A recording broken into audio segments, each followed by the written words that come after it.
Hello, good afternoon po sa inyong lahat. Puro bunduking lugar dito sa amin. Dito sa Cagayan Valley.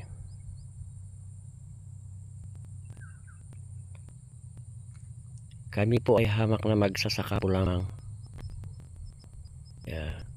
Mahirap ang buhay ng magsasaka tulad ko. Pero masarap ang mabuhay dito sa amin.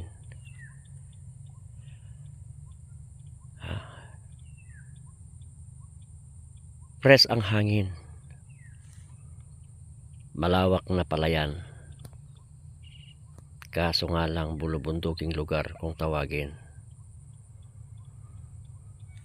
Pero okay lang para sa akin. Mas masarap ang mabuhay dito, tahimik. Opo.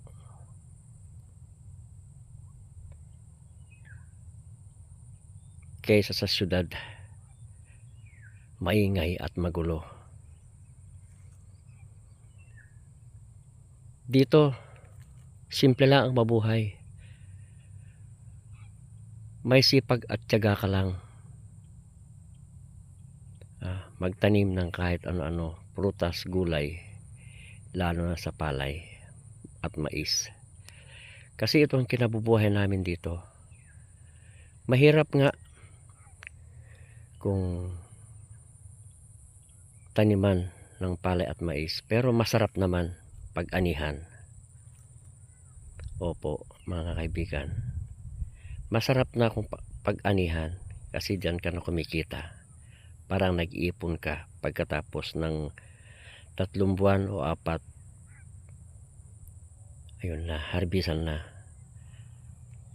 At doon ka rin kikita na medyo malaki-laki. Kasi magbibenta ka na di ba? Sa produkto natin, mais at palay. Yan ang climax ng ating buhay dito. Totoo nga. Kung minsan naman, namamasada tayo. Ayun, pag walang trabaho. Kung minsan naman nagre-relax. Ganyan lang ang buhay. Buhay Pilipino, buhay Cagayano. Tiyaga at sipag lang ang kailangan para kumita.